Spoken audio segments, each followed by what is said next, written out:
There was a time when flying was the height of human sophistication. The 1960s called it the jet age, and for good reason. Flying was a luxury experience. The journey was as exciting as the destination. People dressed up to fly.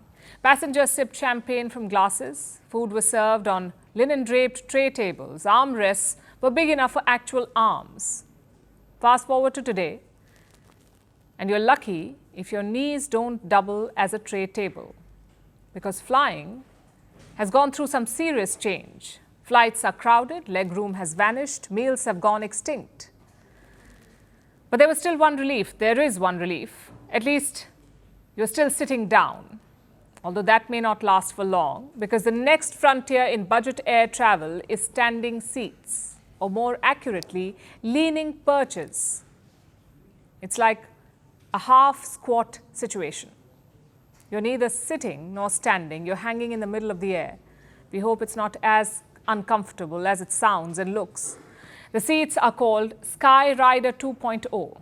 They were first unveiled in 2018, and since then the design has evolved. The latest version has met all the safety checks apparently, so it has been approved. This seat is safe enough to fly in, which is why budget airlines are now eyeing it. The question is why? How did we get here? How did we go from luxury travels to half squatting in planes? First came the shrinking seats, then the disappearing meals, then the hidden baggage fees. The skies got crowded, the margins got thinner, and in recent years, the pressure on airlines is only intensified. Fuel prices have soared. Emissions regulations are tightening. So now the game is all about efficiency. Less weight, more passengers, maximum profit. And that's where these seats come in. The Sky Rider is being considered for short-haul flights, anything less than 2 hours. It weighs 50% less than normal seats. The maintenance is much cheaper, so chances are it can be part of planes as early as 2026, which is next year. And airlines are pitching it as an option, not a punishment. You want a cheaper ticket?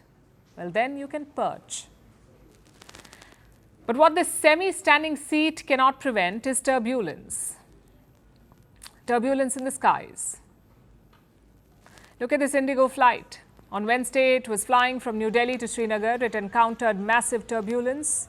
There are videos on social media. You can see shaking seats and passengers in distress.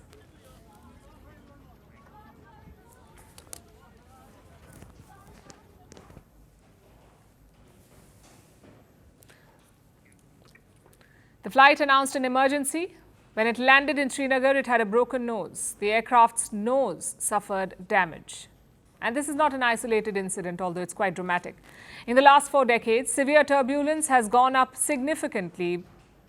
It's up by almost 55%. And scientists say this is because of climate change. Warmer air from emissions is changing how jet streams work. So plane rides will become more bumpy.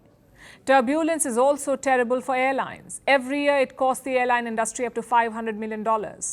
So when airlines tell us that standing seats are safe, you will have to forgive us for taking it with a pinch of salt. Sure, there's a seat belt. Sure, it's passed inspections.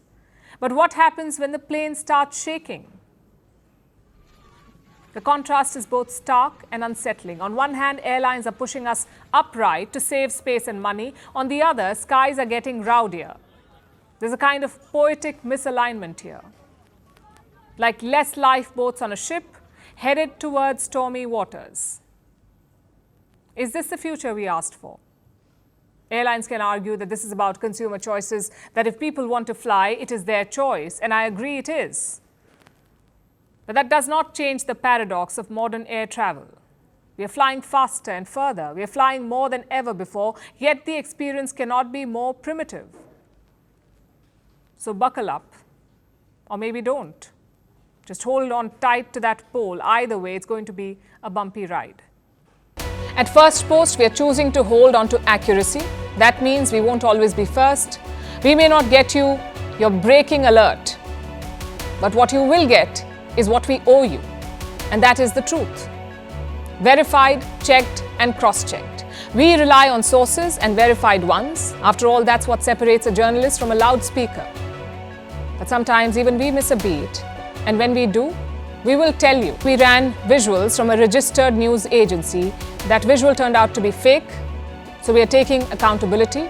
And from now on, we will cite the source of every visual, every picture, every video that you see on Firstpost will have a source mentioned.